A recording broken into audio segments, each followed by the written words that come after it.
All right, ladies and gentlemen, welcome back to another episode of the Mike Colón podcast, episode 88. It is the Hakeem Nicks episode of the Mike Colón podcast. So if you're a Giants fan, you'll know who Hakeem Nicks is. Big part of Super Bowl 46.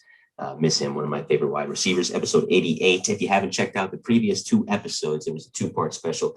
Episodes 86 and 87 featured a returning guest, retired NYPD bomb squad detective, Don Sadawi, as we broke down the investigation into the 1996 TWA Flight 800 crash. And that was part of the miniseries Tales from the Boom Room, Profiles of the NYPD's Arson and Explosion and Bomb Squad. So we continue with the law enforcement element here in episode 88 with my next guest, who's a man who packs a punch both in the ring and in the courtroom, a former 15-year veteran of the NYPD. He served the folks of New York City and served up some punishment in the ring as a PBA boxer from 1987 up until his early retirement in 2002. In the 19 years since he departed the NYPD, he's continued serving the citizens of New York, working as a criminal defense attorney, currently operating his own firm. He's far from shy, regularly sharing his legal expertise on popular true crime YouTube podcasts such as Crime Time with Duty Ron and, of course, Police Off the Cuff. Joe Murray, Esquire, former NYPD officer, joins me now on the Mike Colón podcast. Joe, happy to have you here. Welcome. How are you? Oh, thanks for having me. I'm so flattered. I've watched some of your other shows with the guests you've had. I hope I meet up to their standards. I'm sure you will. And after watching your appearances on Duty Ron and Police Off the Cuff, I'm equally flattered to have you here. So we'll get right into it. I always ask, as you know from watching my previous shows, the first question is a relatively easy one. Where did you grow up? What was your childhood like? I know your dad was a member of the service. Yeah, I grew up in Howard Beach. Initially, my parents lived there. My mother's from Rockaway, my father like Broad Channel and Howard Beach. So I live there. I have 6 kids in my family. We're all very close. I have 4 brothers. I was the middle guy. So my parents moved out to Long Island. I was like in 3rd grade. And unfortunately, I think that's what led to their divorce. They got divorced. My father moved back to Howard Beach. And, the middle child syndrome, I'm always fighting with the older guys, the younger guys. So my mother was like, it might be a good idea for you to move back with your father. So I moved back with him in Howard Beach at that time. He was, like you said, a police officer initially, but then he rolled over to the fire department. And I grew up essentially with these firemen, especially, he's now divorced. And we lived with another fireman at that time, and he had kids. So it was just such a collegial, amongst these firemen, they're so close. And we did everything together. We would go to the firehouse all the time, for Santa Claus and, growing up. So now living with him, it was really, a great experience. I got to learn that job, what they do, the heroes that they are, and just the good nature of who they are. What they do, they just help each other. They help the community. It's just such a wonderful thing. But, me growing up I went to John Adams in Jamaica, Ozone Park. I played football there. I loved it. We won the city championship 2 years in a row. I developed a great group of friends from high school. After that, I went to Nassau Community for, I think it was just one summer. I was bouncing in a bar in Long Beach and working in the airport. I was driving a truck out of JFK Airport. So I had to wait until I was 20. Actually, I took the test a little before that, but you couldn't be hired until you're at least 20 years old.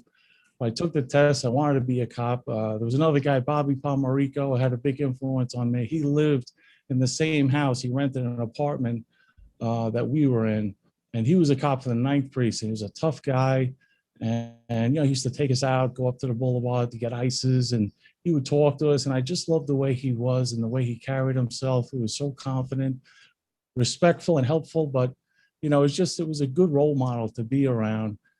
And, I had some other friends. Billy Sharkey was a pro fighter from Howard Beach, and he was a very close friend of the family and a big influence. I was bouncing in the bar with him in Long Beach, and Billy didn't want me to box.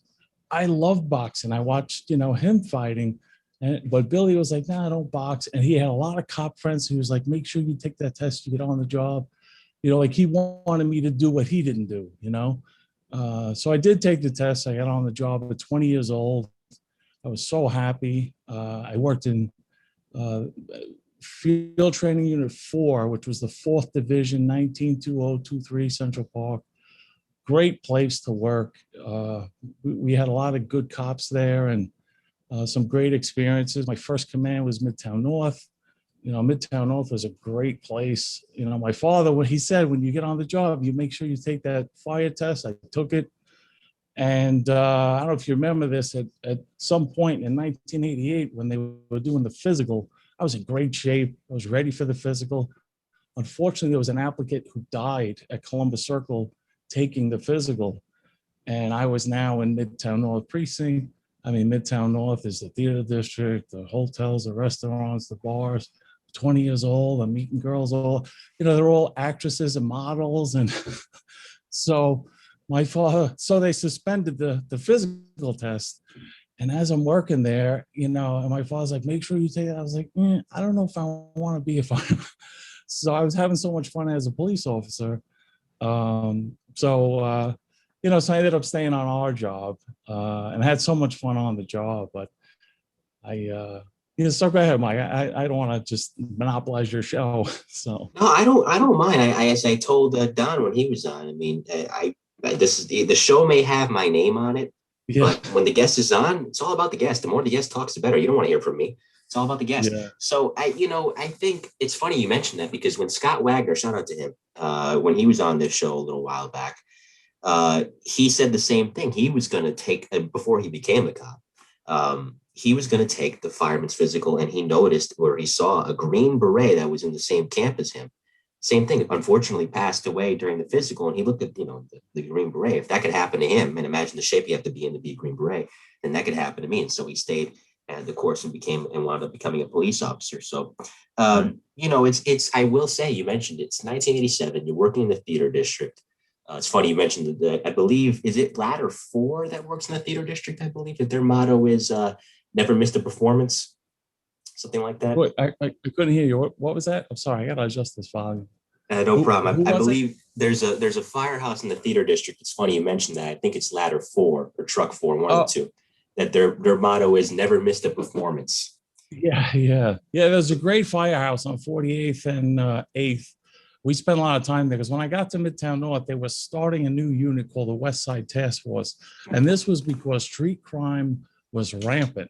The hotels and restaurants, the theaters, there was a theater district. The most senior guys were working the theater district. Obviously, it was a great hookup to be there.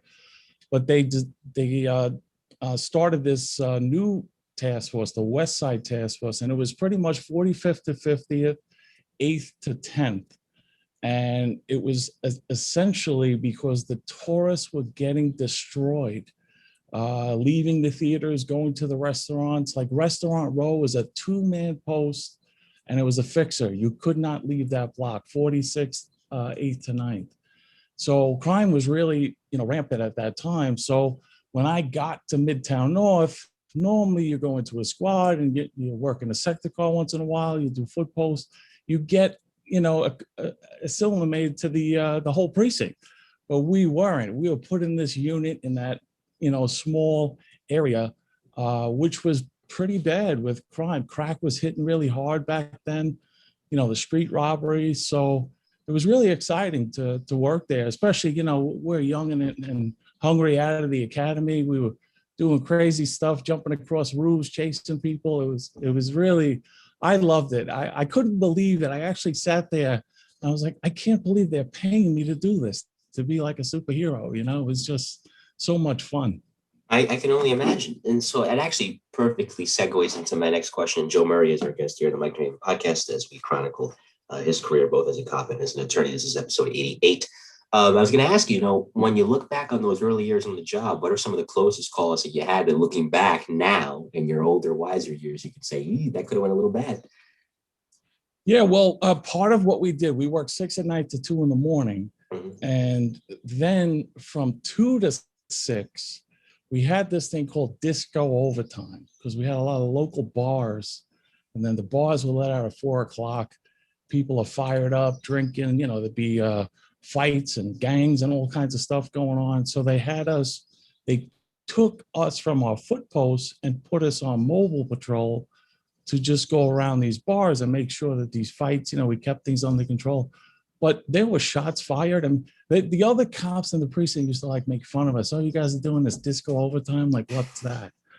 But then when they saw like the collars we're bringing in, gun collars and, major assaults, they were like, wow, they want to get in on it. So I just remember being so aggressive. But there's one memory I have. It's funny that you bring that up. God rest his soul, Kevin Mura was a cop that I came on the job with, and he died last year, complications to 9/11. But we were so close. And I remember like we were chasing this guy, and I think he ran across the roof first. He like jumped across, there was a gap between the buildings, and he jumped across the roof. I was like, are you nuts? And then I jumped across. So, but unfortunately, right after that, there was a cop in Midtown South, Tony Dwyer, who was killed. He was thrown from a rooftop.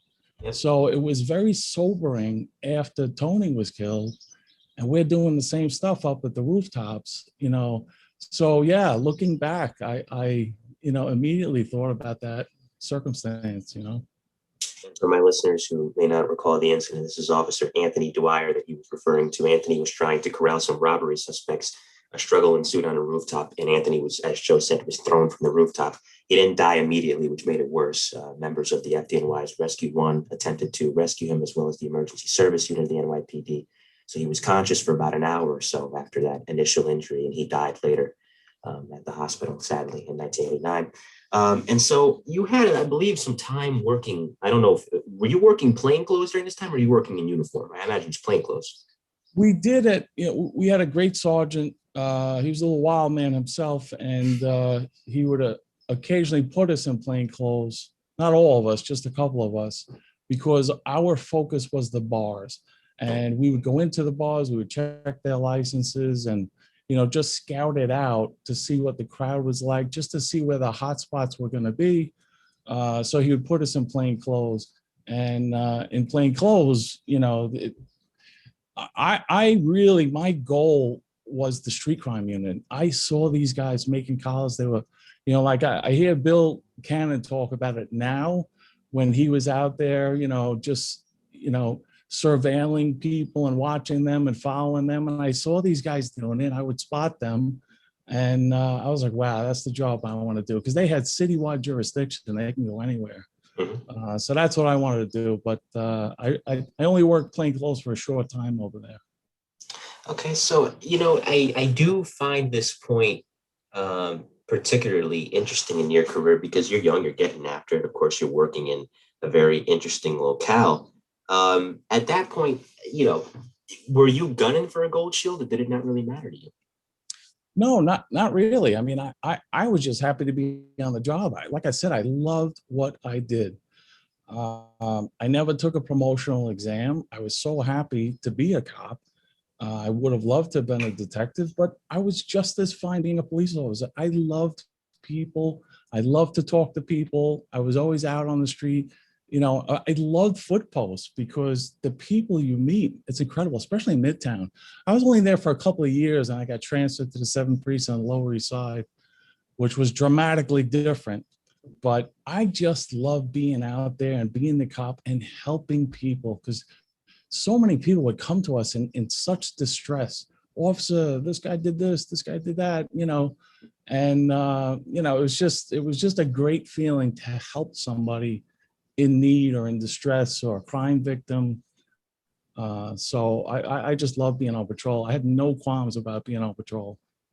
I think it's a lot of guys. I mean, listen, there's some people that spend their entire career in patrol, and there's nothing wrong with that. I mean, as I've said before, and as many person that's worked in the NYPD or the FDNY has said it, you're a witness to the greatest show on earth. There's nothing like it in the five boroughs, especially in a borough like Manhattan, where it's truly the crossroads, I should say, of the world. So, the PBA has its boxing team. It has a lot of teams, a football team, there's a baseball team. I think they even have a lacrosse team too.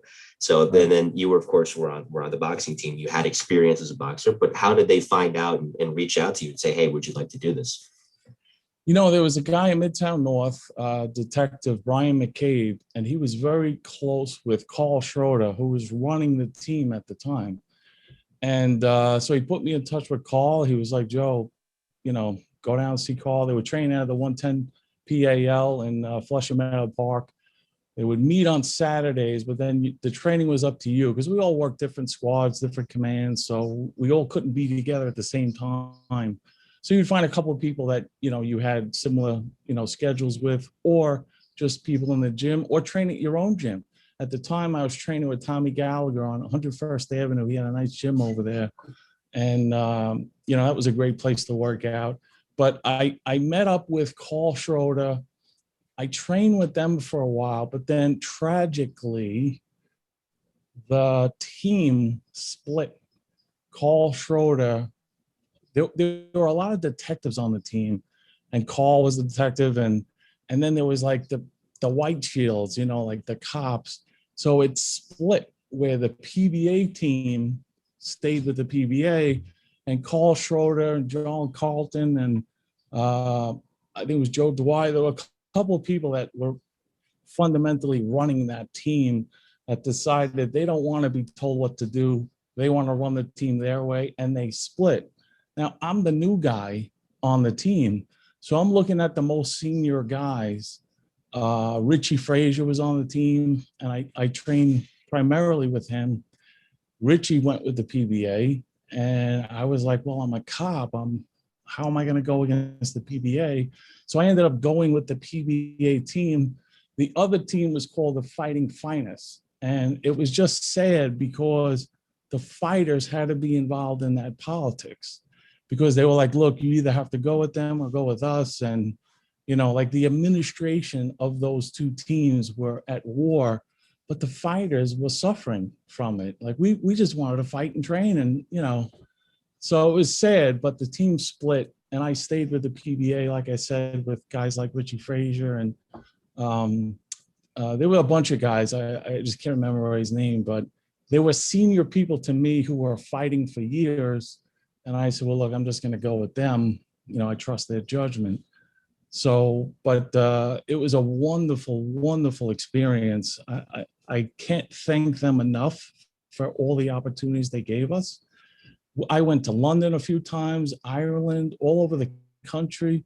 I fought in Tennessee, I fought in Colorado, I fought in Texas and Alabama. Like we just traveled all around with the team. And, we would compete against other agencies, and the hosting agency would take care of us, take us out, show us around. They'd bring us to their command. We'd talk, about what their job is like. They all wanted to know what our job was like. It was just such a great experience. I'm so fortunate to be able to have done that. Absolutely. And I'll ask you, preparation for a bout of any kind, rather it be a mixed martial arts bout, rather it be what you were doing in boxing, it's strenuous, as it has to be, because conditioning and stamina is key. How would you go about preparing for a bout, and how, did you fare in the ring with the training that you had acquired?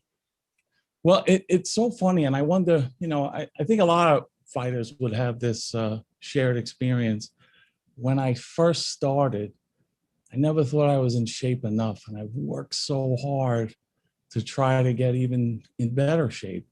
And then you get into the ring and you're all wired up, and you're tensing up, and you're throwing bombs, like you're not boxing. You're just trying to knock the guy out. And especially as a heavyweight, so I would train so hard, and I'd be exhausted in the ring. And a lot of times I wasn't a good fighter. I wasn't a good boxer. If I didn't win by knockout, I lost the decision, because I wasn't skilled in the boxing. I was blessed with heavy hands, and knocked a lot of guys out. But later in my career, boxing, then it became just fun, and I just did it for fun. And I was so relaxed in the ring. And I probably did better fighting in that relaxed state, although I was like 30 pounds heavier than I was, when I was training. But, it's like the mindset of an older fighter. If you could only get back to that young guy and tell him, calm down, relax, don't try to knock him out with every shot, play with him, set him up, So I really just have such fond memories of it. And we did work out very hard. But like I said, later in the career, I was just taking fights and, where are we going? Okay, yeah, I'll go, so. Yeah, there used to be a guy like that in the early days of UFC. His name was Tank Abbott, that he would just like level people with either one shot, or he would, if he was going up against somebody like a Don Fry that was more skilled in the stamina aspect, he would lose by decision. But there's guys like that. Butterbean comes to mind as well, though obviously you're in much better shape than Butterbean. So moving ahead to not much, but but I got to tell you, there were two guys, the two toughest fights that I happened to win, but thankfully, were against these London cops. These guys were tough as nails. I fought the first guy over in London, and boxing over in Europe is so much, bigger. It's black tie, the London Marriott, people were paying, good money to come to these fights. Boxing is a very, classed sport over there. So I fought this guy. I could not believe he was throwing punches and punches and punches, and I'm backing up, and I just caught him coming in, and I dropped him, and I was like, thank God, because he was an animal. He gets up and he comes right back at me again. This is the second round. And I was like, oh my God. So again, he's hit me. He broke my rib in one of his shots. I knew it right away. I couldn't even breathe. And then I got lucky with another shot and cracked him again. He almost like rolled over, like he fell back so hard. He went back on his back and his legs went up. And then he gets up, he wants to come at me again. Thank God his corner threw the towel in. I was like, oh, stay down already. Like he was so tough and coming at me. And then again, we fought here in the Bronx in the Marina del Rey. And it was another guy from London. He was much bigger than me. He was like 20 or 30 pounds heavier. He was a big guy. But again, like I was the aggressor and I was going after him. I was hitting him and whacking him with some good shots. And he went down and then he gets up, but he's now angry. Like sometimes when you knock somebody down, it kind of takes the wind out of them and mentally takes the wind out of them. Like they want to back away. They want to. Not these guys. This guy came at me harder, like the other guy. So we're slugging it out and going at it again. I caught him. I think it was a left hook where I just caught him and he dropped again. And he, again, he's pissed off, like he wanted to kill me. So he gets up and he goes out. They threw the towel in on him. He threw the towel out. But I was like, thank God, So yeah, it was really just, I can't, speak highly enough about what we did, especially when we went to Ireland. We fought a joint team. It was the Garter and the RUC. And it was funny because my coach called me up and says, hey, we're going to Ireland. Have you ever? I said, probably the only one in my family who hasn't been. I'd love to go. Where are we going? He says, well, we're flying into Dublin. We're going to stay there for a little while. The RUC, the Garter, they're going to take us around, go to the academy. And I had family in Dublin. So I was like, wow, this is great. Where are we fighting? He goes, well, we're going to fight up north. And this was like 96 during the troubles over there. So I was like, where? He says, Belfast. I said, Belfast? That's where all the stuff's going on. He says, yeah, don't worry. It's a joint team, RUC. They're going to, they disbanded the RUC. They're not even there anymore. Right. So I said, what's the venue? He says, the Europa. I said, the Europa? That sounds familiar. He goes, it should. It's the most bombed hotel in Europe. So I was like, oh, okay, great. Let me guess. Who am I fighting? Because I was a heavyweight. He goes, you're fighting an RUC guy. So we go up there and we go in there and we're fighting, and I'm feeling the guy out, and I'm doing pretty good. I'm hitting with some shots, but one of the Garter guys told me, says, this guy has a looping left hook. Watch out for it. He's going to try to knock you out. So I was a little, careful the first round, but I thought I did good. I get back to my corner and my coach he goes, "You got to knock this guy out." I was like, "What are you talking about? What fight are you watching?" He goes, "No, the judge over here and the judge over here are shouting instructions to him. Collar, throw to left." So he goes, "You never win a decision here." I said, "All right." I go out there, I step it up in the second round, and they gave him a standing 8 count. Like I teed off on him a couple of good shots. He staggered. They gave him an 8 count. As soon as they're done with the 8 count, they take a point away from me. He says, "I hit him late. They tried to break me up." So now I see what he's talking about. They're not going to let me win this fight. So we go out for the third round. He runs away. It goes to the judges. I lose the decision. The whole place was booing. They were like, "That's bull crap." And I could not buy a drink in Ireland after that. They were so apologetic. The people were coming up to me. "That's wrong. You won that fight. This is politics." So what was funny is after all of the fights, they vote on fight of the night and fighter of the night. So I win fighter of the night. It was like their way of saying, "You got robbed. Here's here's the trophy." But they took us out on patrol, and at that time, things were rough. They were in these armored vehicles, going out on patrol, and they had the military following them out, patrolling Belfast. It was pretty intense. I mean, the way these guys work, we have 20 years and out, they have 30 years. You have to be a police officer 30 years before you're eligible to retire. I was like, wow, the job is so much more intense over there. The politics, the fighting, they don't even drive to their precinct. They drive to a location outside of the city, and they meet together, and they come in the armored car to go into the barracks. And there's a big steel gate that opens and closes. Like, these guys are working in like war conditions. So it was just so fascinating to meet with other cops and talk to them and see how they police. And, then we all talk about the politics of our job, the way our job is so cannibalistic. They go after you. They were fascinated by that. They thought all the NYPD, we all love each other, we all help each other. And we were like, no, the administration comes after us like crazy. So. And for those of you that don't know what the troubles are, I will say, I'm not going to get into it here. Just Google it. I'll just summarize it like with this. It involved decades of fighting, lots of bombs, and lots of needless loss of life. I'll just put it that way. We were talking with Joe Murray here in the Mike Colón podcast, a man that when I go to New York City, I will be using as my bodyguard.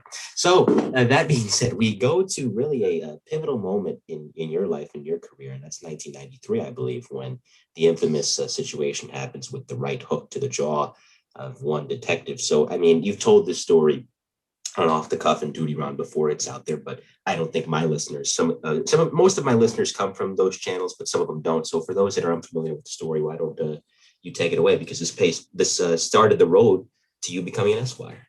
It's an incredible story. I sometimes can't believe it. When I wake up, I sometimes wake up thinking I'm going to be in the, like in the cafeteria of the precinct, like this was all a dream, Yes. So. But I had some close friends. High school was very important to me. Like I said, I moved away from my family. I had 4 brothers and a sister that I did not grow up with. And I was with my father, love him to death, but he had 2 jobs. He was a fireman, and he also did bill posting. He posted all the big billboards. So he was hardly ever home. So my friends were my family. And if you ever played sports, like, when you're a part of a sports team, that's like your blood. Like, you're so close with your teammates. Even today, I'm still close with my high school football team. So one of the guys on my team called me up and said his brother got arrested by 3 New York City detectives. They went out to Nassau County, grabbed him, handcuffed him, slapped him around, brought him back to the This was 93. So brought him back to the 10th precinct.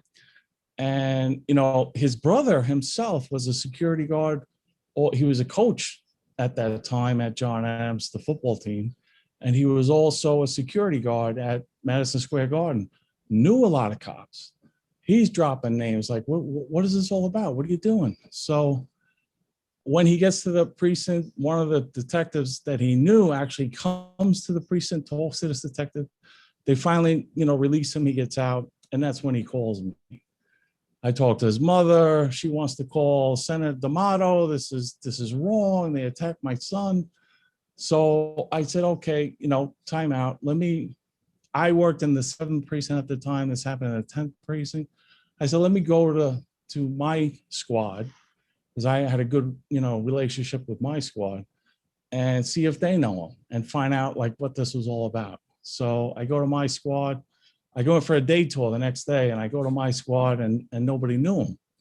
So at that time, there were 2 cops that had to go to Madison Square Garden. There was a Baptist music festival going on, and it was a detail. They had to get there. So they asked us for a ride. So me and my partner, we dropped them off. And I was like, you know what? 10th precinct's right here. I don't feel even comfortable talking about this over the phone. Let me just go there. I take such pride in myself being a people person. I love being on patrol. I love talking to people. I could talk to this guy. Let me just talk to him, you know? What a mistake. I go up there to talk to this guy. I'm trying to be gentle with it. You know, how do you approach him? So I said, look, you arrested a friend of mine yesterday, and he said there was a problem. As soon as I say that, he starts poking me in my chest. Your friend's an F and this and that. So I'm in shock that, you know, he's now physically accosting me. So I push his hand off of me, and I said, yeah, well, he says you handcuffed him and slapped him around. F you, he shoves me, I shove him back. He throws a punch. Bam, I dropped him. I mean, I'm a little better at it than he is. Shame on him. And he was out. I broke his jaw. So I'm a police officer, a 7th precinct police officer in full uniform in the 10th precinct detective squad. And this detective is now on the floor. So I was like, now what do I do? You know? So another cop comes out from, it was an anti-crime cop. He comes running out. And, you know, he puts his hands on me like, stay back. I'm not doing anything. I backed up. So he picks him up and he leaves. And now it's just me and my partner comes in, and me and my partner. And I'm like, what do we do? So the sergeant comes in from the squad, and a couple of guys come in from the squad, and they form like a semicircle around me, but nobody's getting close to me like that. They were keeping their distance. Finally, a lieutenant comes up, and she's like, give me a firearm. They take my shield. They call a duty captain. Fortunately for me, my sergeant, I had a rabbi, great guy, Shalom Eisen. He's one of the department rabbis. And we were very close. So the sergeant calls Shalom, and Shalom calls the duty captain. It was Mike Colón was the duty captain, who happened to be, at one point, he was the XO of Midtown North, I think at that time. And then he was also the ICO prior to that in the 7th precinct where I worked. So I'm sure after talking to Shalom and everyone speaking so highly of me, he comes to the precinct. He pulls me out of the arrest processing room, and he says, look, you know, I got a phone call about who you are. Tell me what happened. Is this really just, you know, your friend being arrested? Is there something else going on? I said, no, that was it. And he just reacted to me. He takes me and puts me in the CO's office, and he goes, look, just stay here. Let's see if we could just, you know, sort this out. And so he leaves. The detectives are now furious that he's now essentially, you know, trying to now squash this. So they call up the chief of detectives, who was Joe Borelli at the time. And Joe Borelli tells them, get that POS back in the arrest processing room like I was going through the system. So my guy Shalom calls Borelli, And he says, Chief, what are we doing? Two cops had a fight. What's going on here? He goes, no, two cops didn't have a fight. A cop and a detective had a fight, and our guy got hurt. He's going through the system. Okay, so, now I'm in uniform. They wanted to put me through the system in uniform. Since this happened at the beginning of the day tour, the midnight shift was still lingering around. They heard about it. And there was another good friend of mine, Mike Loyal, who was also on the boxing team. He heard about it. So he came up because we had no delegates at the time. So he came up to the precinct and lied to everyone, said he was the alternate delegate. Came in, he took over, Internal Affairs was processing me. He took over, he says, no, I'm gonna fingerprint them. He didn't want them to touch me. So he fingerprinted me, did all the paperwork. And then he brought my clothes. He says, over my dead body, you're putting him through the system in uniform. So he gets me changed. And it's kind of a funny story. So now we're going downtown. He's escorting me downtown. I'm in the back of the IAB car. Mike is sitting next to me. He refused to let them cuff me. And, we're sitting there, and there's a lieutenant and a sergeant driving, the lieutenant, next to him. So we're heading down. It's like, it's still in the morning. We're heading downtown, and it's gridlock traffic in the FDR Drive. So I lean over to Mike, and I said, this is what a great guy Mike is. So I lean over to Mike, and I'm like, listen, I think I'm going to make a run for this. He goes, you're going to make a run? Where are you going to go? So I said, not to jail. So he says, he goes, well, you better, hit me. Don't break my jaw. Like he was like, okay, you want to run, go ahead. So, but then he talked me out. He goes, come on, we're Manhattan cops. We know these DAs. Let's talk to these DAs and tell them what happened. Okay, fine. So we get down there. I get to central booking. So I made a lot of arrests. So I knew everyone down there. So I walk into central booking. Now I'm in plain clothes because he brought my clothes. And I'm walking in, I'm not cuffed. And one of the guys who knows me is like, hey, Murray, what do you got today? I was like, yeah, I'm the customer today. I was with the lieutenant. So they processed me. They put me in the back. There's a room called 132 is the police room. They kept me in there to keep me out of the cells.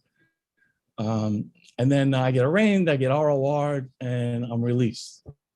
So what an incredible night. I was just so shocked, and I had such a great career up to that point. I was having so much fun on the job, but that split-second decision, the guy throws a punch, I throw it back. I didn't mean to hurt him. I would never intentionally hurt somebody, but I just reacted. So I had to hire a lawyer, and I ultimately found a great lawyer. I had to go through a couple lawyers to get there, which was very disappointing and something that motivated me, because I'm like, if these knuckleheads can be successful at practicing law, I got to have a shot at this, but I found a great lawyer. His name was Nick Ravanti, and this guy left no stone unturned. Whenever there was someone, like a lead to follow, he was following it up. He had meetings with the DA's office. We met with the higher ups in the office, the bureau chief. It was funny, the bureau chief's name was Warren Murray. And so we went in, we met with the DA. The assistant was Mike Scotto, great guy. Met with him, and then we met Warren Murray, and we kept going up. And then finally they said to him, they said, look, it's very compelling, what your client is saying, but we're also listening to this detective. And the detective bureau and the union and the detective bureau were putting so much pressure on the DA's office to indict me because he had his jaw wired and, all kinds of injuries. So the DA's office came to us and said, look, we're gonna present it to the grand jury, and you both testify and see what happens. So that's what happened. So we go in, he testifies, I testify, and I gotta tell you, I've testified plenty of times in front of the grand jury as a cop for an arrest I made, but never as a defendant. And it was really, it was quite an experience. But I went around that room and I talked to the grand jury, and I made eye contact with people. And you can see them, like this guy was started nodding. So I went over here and I was talking to this one and I started to see the grand jury reacting to me favorably. I got nervous when one guy got up and just walked out shaking his head. You know, he went to the bathroom and I was like, I guess I lost that guy. But in any event, the grand jury came back with no true bill, meaning no indictment, and the case was dismissed. Thank God. So after the case is dismissed, the department decided, well, we want to fire you anyway. I was like, you couldn't indict me. How are you going to fire me? So my attorney recommended that I reach out to Bruce Cutler. Bruce Cutler, as you know, represented a lot of like mobsters, John Gotti, but he also represents a lot of cops. Bruce's father, Murray Cutler, was a detective and a lawyer. So, but Bruce had a lot of good contacts within the job. And you know, Bruce is negotiating, and it took like 2 years. And finally he comes to me, and I'll never forget, excuse me, I had an incredible conversation with him and Eddie Mahoney. Eddie Mahoney was the trustee in Manhattan North. And the two of them, because I was adamant, I am not guilty. I'm not pleading to anything. And so Eddie is like, we just want you to hear us out before you say anything and just listen to us. So the two of them are talking to me and they're like, look, we negotiated a nolo contendere. Nolo contendere means you plead no contest. You don't admit anything, you just accept the penalty. And I needed that because I was being sued civilly. So if I accepted any kind of plea, it would be an admission of guilt. And he would sue me for $1 million. So then they're like, look, you will keep your job. The bad news is you will only have a job. You will only have a job. You will no longer have a career. Like I'll never be promoted to detective because the Bureau hated me. You know, so ultimately I accepted it. And then it took 8 years to go to trial, the civil case. So I was arrested in 93. It was 2001 before this nightmare ended. And by that time I had a civil lawyer, criminal lawyer, department lawyer, divorce lawyer. I had more lawyers than I could ever hope to ever meet in my life, you know? And by that time I was broke. I took pension loans and I had to represent myself. So right before the trial, the judge was like, do you realize how big this is? The case is essentially me assaulting him, which I'm not denying. I punched him. So it's an affirmative defense justification. I was justified. So they're like, do you realize what you're doing here? The standard in a civil case is so much lower than a criminal case. So I was like, what am I going to do? I'm broke. I can't do it. I'm divorced. I'm going through all this other stuff. So I worked as hard as I could. I have a very dear friend at that time. He passed away. Tom Galligan was a Supreme Court judge. He was my mother's godfather. So at the time, he was doing jury selections. So he invited me in. He goes, I want you to watch these lawyers, how they operate, what they do, the questions they ask. So I would go see him and you know, and then he would give me tips about, you know, cross-examining people, questioning people. You don't always have to ask the question. You know, sometimes just leave it, you know, if an implied point is just as good as making the point. So I just learned so much from him. I ended up trying the case myself in Manhattan Supreme Court, 60 Center Street, in front of Joan Madden, who's a great judge. And 2-week trial, 9 witnesses. When, you know, push came to shove at the end, the jury found in my favor. And it was incredible. You know, I remember the last day of trial when the jury got the case, the courtroom was packed. with detectives from everywhere, all over there. Apparently, this detective was retiring, and he was having a retirement/victory party. So he had everyone come down. He thought he was going to get the verdict and then go out and have this big party. He was telling everyone, because I had friends in homicide, that he was telling everyone, he goes, look, they already offered 500,000, but I could get 750,000, with the jury, which is not true. Nobody offered him anything. So when the day ended, all these detectives are there. The jury did not reach an answer yet. So they had to come back the next day. So the next day, the place is empty. The jury reaches a verdict. So I'm sitting at the table. All of a sudden, all these court officers come in and they surround me. And I'm just looking up and I'm looking over. There had to be 7 or 8 of them just all around me in white shirts. And I'm like, this is not good. I mean, they must be anticipating, sparks to fly after the verdict. So, but they later told me, so we didn't know what the verdict was. This is what we do. So when the verdict came in, it was a defense verdict. I was so excited. It was incredible. It was the best my cousin Vinny you've ever saw. I mean, it was incredible, that trial. And I even, before the verdict came in, I went over and shook his hand. I said, listen, I hope you make a lot of money, because he was injured, just not from me. And, let the city pay. So, unfortunately, after the verdict, he just stormed out. I wanted to, just try to mend the fences a little. I didn't intend to hurt him. I wouldn't go there to hurt him. I went there to talk to him. So, but I went over to him after the verdict, and he just stormed out. So that was my, the judge, then Judge Madden, she was so impressed. She said, Officer Murray did an amazing job. You should consider going to law school. You were very lawyerly in the way you acted. And I was like, Judge, that was January 2001. And then I had another case pending, a disciplinary case, because I kept getting targeted by the department. It was the detective bureau that was really all over me.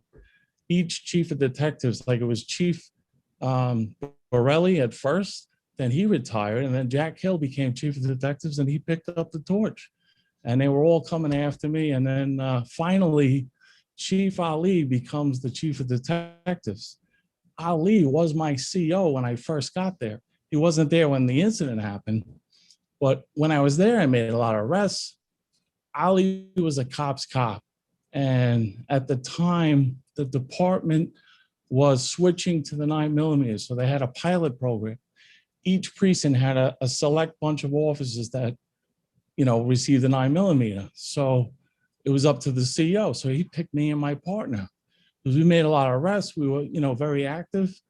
So we had a good rapport.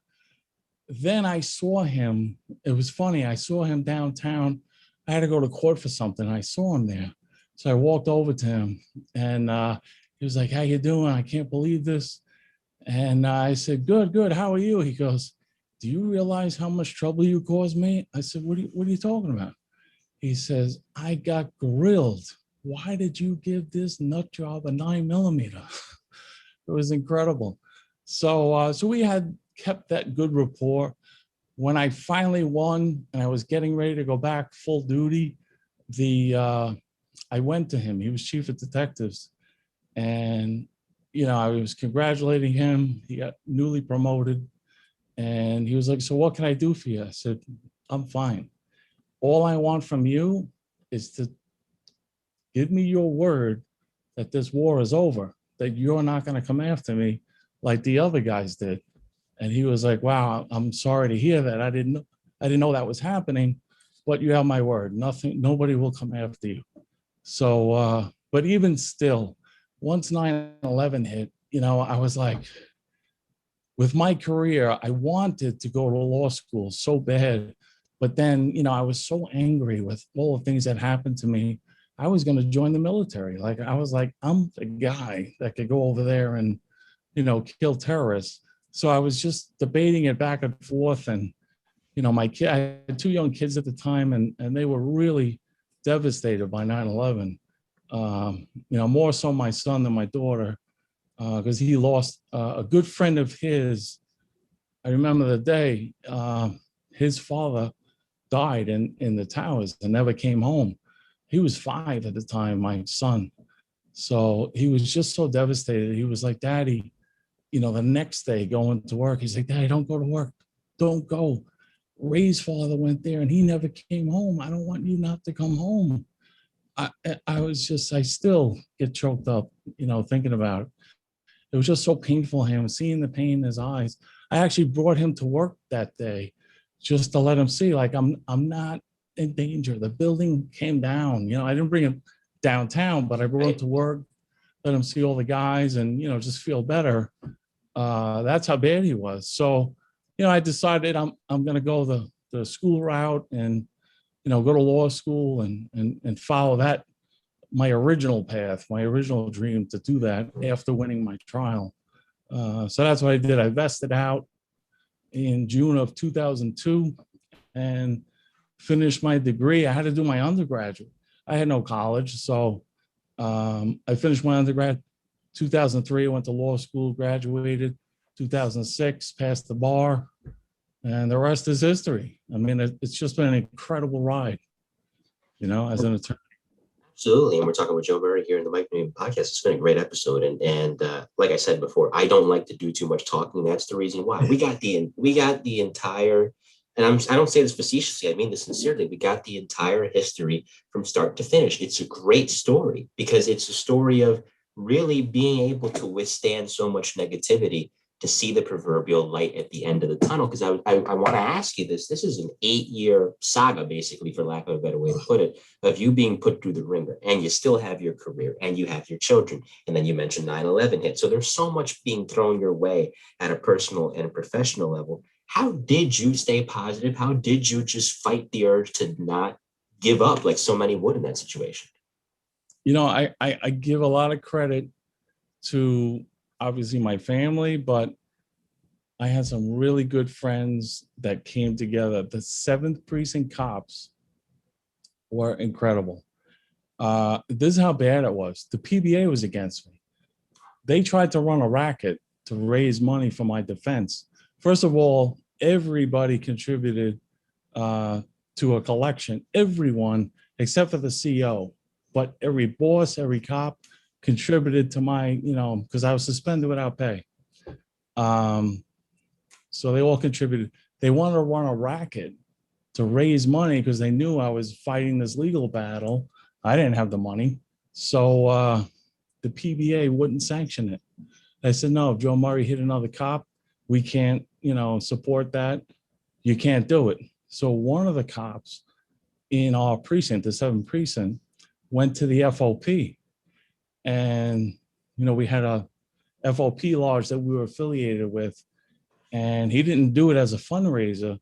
He scheduled it as a spring fling in the winter, so, but everyone knew what it was for. And they raised so much money for me at that party that really, really helped me because I was newly married. I had just bought a house, which now is in jeopardy because I'm being sued for $1 million.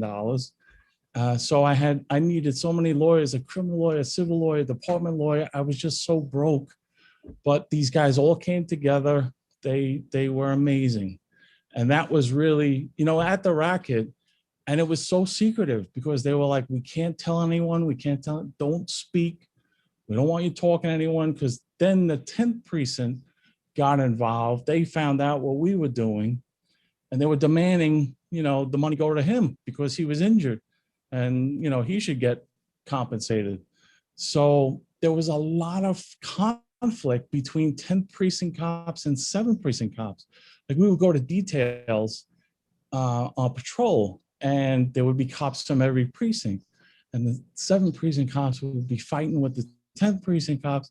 It got to the point where they wouldn't put them on the same detail. They would keep the cops separate. Like that's how big of a support I got from my local cops, which I got to tell you, like there were people coming to me saying, look, I can get you a job. You can work on a moving truck. You could do this, you could do that. walk away, because this is a nightmare. Take a plea, do something for yourself, for your family. And I was like, no, I'm not doing it. I was just so stubborn to begin with. I am not admitting to doing something I didn't do. I'm not doing it. I threw one punch in self-defense and I backed up. Like I was shocked. I hit him and I backed up. I was so happy at the trial. I got to cross-examine him. It was so funny. He's on the stand and I'm trying to get him to describe to the jury what happened. Put me in the position I was in and put me, show me where you were. So it was a little confusing. So I said to the judge, I said, Your Honor, could he come down off the stand and we can position ourselves in front of the jury? And she said, yeah, that's fine. And I couldn't believe it. So he gets off the stand. He's walking over to me. I have not seen this guy in 8 years since that day. I had to fight the urge to give him another shot because of all the torture I went through, and now here we are face to face in front of the jury box. Like they're right here. And so we start doing it and positioning ourselves. And he put himself up on the desk. He says, I was sitting on the desk and where were your hands? They were behind me. So I was like, are you kidding me? So a cop comes to you and wants to confront you about you were smacking his friend around and you're saying that you're in this position. He's lied. So, but it was funny because the jury, I had asked him before he came down off the stand when he was sitting on the desk, was his feet on the ground? And he said no. So then when he came over, the jury all at once looked over the box to see where his feet were, and his feet weren't off the ground. He was just leaning against the desk. So it was really, there was so many like pivotal moments in that trial. It was just so incredible. But I gotta tell you, the cops were so supportive. Detectives, my detectives, backing me up. There were cops, because he ended up retiring out of Manhattan South Homicide. And there were detectives that I knew and were friendly with in homicide who were calling me up. Like after the trial, this was so funny. After the trial, one of the detectives calls me up because you're never gonna believe what happened. He retired. And it was January because that's when we had our trial and his retirement party. So he says, you know what happens in January? The new permits come out. So they have the homicide placards. So when he left, he took 10 permits off the bottom of the pile and walked out with them. One to his girlfriend, one to his friend, one to his wife, So his girlfriend ends up blocking a driveway or a hydrant in Midtown. And, the police get there and then the duty captain ends up there and he calls homicide and he says, who's assigned to plate number 1234? And they're like, sorry, Captain, it hasn't been assigned yet. So he's like, so it's a stolen plate. He puts a cop on the car. Then when she comes out, they arrest her. They bring her back to the precinct. She gives them up. She's like, yeah, I got it from Tony. And they call Tony. They're like, look, we know you're retired. We just want these permits back. Give them back to us. He was like, screw you. So they sent someone to his house in Warwick, New York, upstate. And one of his friends in the squad called him and said, Tony, whatever you do, don't open the door. They're coming to your house. And he was so arrogant and such a tough guy. He didn't care. So he opens the door and they're like, Tony, we just want the plates. Give us the plates. He's like, screw you, I'm retired. And they're like, no, you're not. You still have 4 hours left on the books. You're suspended. Give me your firearm. I just couldn't believe it. This guy he got, beat up by me. Then he gets beat up by me in court. And now he's retiring and he gets suspended and they take his guns. Like he just couldn't get out of his own way. But I heard so many stories from people that knew him on the job. And he was a bit of a tough guy. And I ended up getting transferred to the 3-2. Oh, that was funny, Mike. I'm sorry to drag this story out. Oh, it's fine. I don't want to talk. Go ahead. When I got returned to full duty, they sent me to the 7-9. And through my friends from being on the boxing team, I was like, why am I going to Brooklyn? They're like, well, you both can't work in the same borough. We don't want you guys running into each other. I was like, okay. So they send me to 7-9. I call up. I get the lieutenant. I get a new squad, whatever. All right, come in tomorrow. Take a chart day, whatever. I'm all set. About 11 hours later, another teletype comes down, says, I'm being transferred to the 3-2. I'm like, why am I going to the 3-2? And then I knew, because of friends I had on the job, he used to be a cop in the 3-2. So I was like, why am I going to the 3-2 now where he used to work? Like, am I an idiot? I know what's going on here. I think our buddy Pete Pranzo used to work in the 3-2 too. It's just so incredible. Yeah, Pete. I wish your Pete was there.